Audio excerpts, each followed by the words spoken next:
எல்லோருக்கும் வணக்கம். இன்றைக்கி நம்ம வீடியோவில் என்ன பார்க்க போகிறோன்னு பார்த்தீங்கன்னா, ஒரு மாலை தான் பார்க்க போகிறோம். அந்த மாலை எங்கே இருக்குதுன்னு பார்த்தீங்கன்னா, எனக்கு வந்து மெயின் ரோட்டில் தான் தெரியும். எங்கே இருக்குது அந்த மாலை? அவினாசி ரோட்டில். அவினாசி ரோட்டில் இருக்கா? எனக்கு அந்த மெயின் ரோட்டில் பார்த்துருக்க அவ்வளோதான். அந்த ஏரியா பேர்லாம் எனக்கு தெரியாது. சேலம் போகும்போதெல்லாம் அந்த மால் வழியாக தான் போவோம். நான் வந்து கேட்டுனே இருப்பேன், ஏன் அந்த மாலுக்குள்ளே போயிட்டு வரலான்டா, மாலுக்குள்ளே போயிட்டு வரலான்டா. அங்கே ஒன்றுமே இல்லைம்மா, எதுக்குமா போகிறது, ஒன்றுமே இல்லைம்மா அப்படின்னு சொல்லுவான் எங்கள் பையன். இவர் கேட்டாலும் டூ வீலரில் போகும்போது கேட்டாலும் இவரும் இன்னும் கடைங்க இருக்கு போது, அதை போய் எதுக்கு பார்க்கணும் அப்படின்னு சொல்லுவாங்க. சரி இந்த முறை எனக்கு கூட்டின்னு போடா, ஒரு முறை போய் பார்க்கலான்டா அப்படின்னு சொல்லிட்டு வற்புறுத்தி கூட்டின்னு போனால் அந்த மாலுக்குள்ளே போனேன். மாலெல்லாம் சுற்றி பார்த்தா நல்லா இருந்தது. ஆனால் ரொம்ப நிறைய கடைங்கள்லாம் வந்து இல்லை. அந்த மாலில் வந்து நிறையா வந்து மூடி வச்சுருந்தாங்க. அதிகமாக சேல் ஆகலையா என்னான்னு தெரியல. மாலே கொஞ்சம் காலியாக இருந்தது. சில அது கடைங்கள்லாம் வந்து நல்லா இருந்தது. நிறையா வாட்ச் கடைங்க. அது நான் இவ்வளோ நாளாக வந்து நாங்கள் பொண்ணுக்கு இவருக்கு பையனுக்கெல்லாம் வாட்ச் வாங்கியிருக்கிறேன், எனக்கும் வாங்கியிருக்கிறேன். ஒரு 1500 2000 மிஞ்சி போனால் 3000க்கு மேலே வாட்ச் வாங்கினது கிடையாது. அந்த மாலுக்குள்ளே போயிட்டு வாட்சிங் கேட்டால் லேடிஸ் வாட்ச், ஆனால் ரொம்ப அழகாக இருக்குது. அதெல்லாம் பெரிய பெரிய பணக்காரங்க தான் கட்டுவாங்களான்னு தெரியல எனக்கு. 2 லட்சம், 1 லட்சம், 50,000, 30,000, 40,000 அப்படி தான் சொல்கிறாங்களே வாட்செல்லாம். பார்த்தவொடனே எங்களுக்கு அப்படியே ஷாக் ஆகிடுச்சு. சரி வந்ததுக்கு இதை இவ்வளோ ரேட்லலாம் வாட்ச் இருக்கா பார்க்கலாம் அப்படின்னு சொல்லிட்டு மாலெல்லாம் சுற்றி பார்த்து எல்லாமே பார்த்துட்டு கடைசியாக வந்து வரும்போது தொட்டியில் வந்து மீனெல்லாம் விட்டு வச்சுருப்பாங்க, நம்ம காலில் இருக்கிற அழுக்கெல்லாம் எடுக்கிறதுக்கு. நான் அது வந்து ஏற்கனவே வந்து பெங்களூரில் வந்து நிறைய மால் போயிருக்கிறேன். போகிறப்பெல்லாம் அங்கே ஒவ்வொரு மாலுக்கு போயிட்டு பார்த்துட்டு வருவோம் நாங்கள். அங்கே இருக்கும், அங்கே வந்து 250 200 அப்படி சொல்லுவாங்க அந்த மீன் தொட்டியில் கால் வைக்கிறதுக்கு. என்னடா இது, ஒரு நிமிஷம் எவ்வளோ 10 நிமிஷம் சொன்னாங்க மீன் தொட்டியில் கால் வைக்கிறதுக்கு. அதுக்கு 250 300 கொடுக்கணுமா? அப்போல்லாம் நாங்கள் சின்ன வயசுலலாம் வந்து நம்ம வந்து கிராமம் தான், அம்மா வீடு. ஏரியில் இந்த காவாலெல்லாம் தண்ணி போகும். நம்மளதால் நிலம்லாம் இருக்குது இல்லையா, நிலத்துக்கு போகும்போதெல்லாம் பார்த்திங்கன்னா குட்டி குட்டி மீன்லாம் நிறையா இருக்கும். அப்போ அந்த விரப்பில் உக்காந்துட்டு கால் 2 கீழே வச்சுட்டு உக்காந்தா எல்லா மீனும் வந்து நம்ம காலை அப்படியே பிடிச்சிக்கின்னு அப்படியே அழகாக அந்த தண்ணி வந்து தெளிவாக போகுங்களா காவாலெல்லாம் போகும்போது. நல்லா மீன் வந்து நம்ம காலில் வந்து பிடிச்சி சாப்பிட்றது நல்லா. அப்போது ஒரு மாதிரி சின்ன வயசாக இருக்குல்ல, உடம்பெல்லாம் ஒரு மாதிரி சிலுக்கும், காலை தூக்கி ஆடிக்கின்னு இடின்னு ரொம்ப ஜாலியாக இருக்கும். அந்த மாதிரி தான் நான் பார்த்துருக்குறேன். இப்போ அந்த ஓடுற மீனெல்லாம் பிடிச்சின்னு வந்து ஒரு தொட்டியில் போட்டு நம்ம காலை ஏற்றுமே அந்த தொட்டிக்குள்ளே விட்டு அந்த மீன் அழுக்கெல்லாம் சாப்பிட்றதுக்கு இப்போ ரெடி பண்ணி வச்சுக்கிறாங்க. அது பெங்களூரில் பார்த்தா எனக்கு வேணாம் அப்படின்னு சொல்லிட்டு இங்கே வந்து 100 தான் சொன்னாங்க.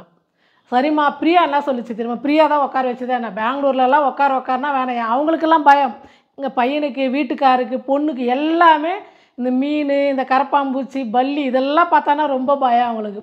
நான்லாம் இறங்க மாட்டேன் அப்படின்னா. சரி நான் உட்கார்றேன், ரொம்ப நாள் ஆசை, அதை நிறைவேற்றிக்கலாம் அப்படின்னு சொல்லிட்டு மீன் தொட்டியில் போய் ஏறி உக்காந்து கால் வச்சா, நீங்கள் அந்த வீடியோவெலாம் நான் உங்களுக்கு காட்டுறேன் பாருங்கள். எங்கன்னா ஒரு 500 மீன் இருக்கும். அப்படியே வந்து 2 காலம் அப்படியே பிடிச்சிக்கிச்சு. பார்க்கும் போதே நமக்கு உடம்பெல்லாம் ஒரு மாதிரி சிலுக்கும், அந்த அளவுக்கு பிடிச்சிக்குது அப்படியே. ஆனால் இறங்கி வரும்போது 10 நிமிஷம் உட்கார வச்சாங்க. காலெல்லாம் க்ளீனாக அழுக்கெல்லாம் எடுத்துகிட்டு போகும்போது நம்ம செப்பல் போட்டுக்கணும், இறங்கி எங்கேயாவது போயிருப்போம், காரில் உட்காந்துருப்போம், அந்த அழுக்கெல்லாம் இருந்ததில்ல.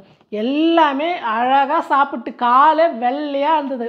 நல்லா க்ளீன் பண்ணிடுச்சு மீன். அவ்வளோ அழகாக சாப்பிட்டு அந்த அழுக்கெல்லாம் க்ளீன் பண்ணி, இந்த பித்த வெடிப்புலாம் இருக்குது பாருங்கள், அவங்கெல்லாம் வந்து அந்த மாதிரி மீன் தொட்டியில் உட்காரும் போது அந்த வெடித்து சதெல்லாம் வந்து மேலெல்லாம் வந்துட்டுருக்கும், தோலெல்லாம் அதெல்லாம் கூட க்ளீனாக சாப்பிட்டு க்ளீனாக நல்லா அழுக்கு உள்ளே இருக்கிறதெல்லாம் கூட எடுத்துரும். அந்த மாதிரி நீங்களாம் உட்காந்து பாருங்கள், ரொம்ப நல்லா இருந்தது. அது மாதிரி மாலுக்கு போயிட்டு வந்து வீட்டில் வந்து சமைக்கலான்னு வந்தால், சரி வழியில் எங்கன்னா இட்லி வாங்கிடுங்கடா அப்படின்னா, இல்லைம்மா வீட்டில் வந்து இவர் வந்து காலையிலே வந்து சரியாக சாப்பிட்ல, நீங்கள் பாட்டு போயிட்டீங்க, சாப்பாடு சாம்பார் அந்த மாதிரி செய்ய அப்படின்னு சொன்னார். சரி டக்குன்னு வந்து என்ன செஞ்சுருக்குன்னு பார்க்கலாம் வாங்க. சாப்பாடு வடிச்சிட்டேன். இந்த சாம்பார் வந்து யாருக்கு பிடிக்குதோ இல்லையோ, யாருக்கு பிடிக்கும்? எனக்கு ரொம்ப பிடிக்கும் சாம்பார். ஆனால் முள்ளங்கி சாம்பார் வச்சா 1/2 கிலோ முள்ளங்கி போட்டு சாம்பார் வைக்க சொல்லுவார். அந்த முள்ளங்கே எடுத்து இப்படி போட்டு வெறும் முள்ளங்கே பாதி சாப்பிடுவார். ரொம்ப பிடிச்சது எங்கள் வீட்டுக்காருக்கு முள்ளங்கி சாப்பாடு தான். முள்ளங்கி சாம்பார் ரொம்ப பிடிக்கும். அதனால் முள்ளங்கி சாம்பார் செஞ்சுட்டேன். எனக்கு வந்து கோஸு கடலப்பருப்பு கூட்டு எனக்கு ரொம்ப பிடிக்கும். சாதத்தோடு போட்டு பிசைஞ்சு சாப்பிட்றதுக்கு அவ்வளோ நல்லாயிருக்கும். சப்பாத்திக்கும் வச்சு சாப்பிடுவோம் நாங்கள். எதுக்கு தெரியுமா நல்லாயிருக்கும்? மெயினாக சொல்ல போனால் முந்திரி தேங்காய்லாம் அரைச்சி ஊற்றணும் பார்த்தியா, அதனால இதனுடைய டேஸ்ட் நல்லாயிருக்கும். ஆமாம், சூப்பராக இருக்கும். நல்லா பண்ணோன்னா தயிர் சாதத்துக்கு இது தொட்டுன்னு சாப்பிடுவார். ரசத்துக்கு கூட வச்சுன்னு சாப்பிடுவார். மிளகா கிள்ளி சாம்பார்லாம் வைப்பில்ல, அந்த சாம்பார் வச்சுட்டு இந்த கூட்டு எடுத்து ஒரு கரண்டி வச்சுட்டா சைடில் வச்சு சூப்பராக இருக்கும் சாப்பிட்றதுக்கு. இந்த வறுவல் வந்து இவருக்கு பிடிச்சது தான். வெங்காயம் தக்காளியெல்லாம் போட்டு கிரேவி மாதிரி ஒரு வறுவல் செய்வோம், தொக்கு மாதிரி.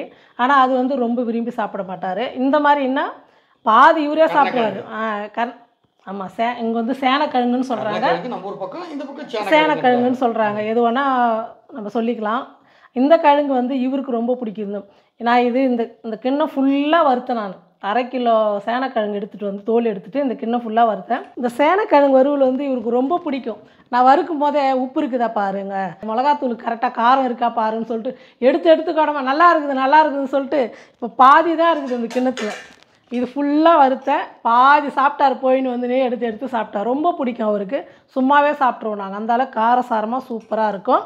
இன்றைக்கி நம்ம வீட்டில் வந்து ஜாலியாக வெளியே போயிட்டு பன்மால் சுற்றிட்டு வந்து அழகாக ஒரு சாம்பார், ஒரு கூட்டு, ஒரு பொரியல், சிம்பிளாக வந்து இன்றைக்கி சமையல் முடிச்சிட்டோம். இப்போ இந்த சமையல் வந்து நான் வந்து ஒரு சாம்பார் வச்சுட்டு ஒரு பொரியல் பண்ணி விட்ருப்பேன். பிரியாவும் மாப்பிள்ளை இங்கே இருக்கிறதுனால ஒரு கூட்டு வந்து எக்ஸ்ட்ரா செஞ்சேன். வெறும் சாம்பார் பொரியல் எப்படி செய்கிறது அப்படின்னு சொல்லிட்டு ஒரு கூட்டு வந்து அதிகமாக பண்ணேன். இன்றைக்கி நம்ம வீட்டில் சூப்பரான ஒரு கூட்டு, பொரியல், சாம்பார். உங்கள் வீட்டில் என்ன சமைச்சிருக்கிறீங்கன்னு சொல்லிட்டு கமெண்ட்டில் வந்து ஷேர் பண்ணுங்கள். மறக்காமல் இந்த வீடியோவை வந்து லைக் பண்ணுங்கள், ஷேர் பண்ணுங்கள், கமெண்ட் பண்ணுங்கள். நன்றி. நன்றி.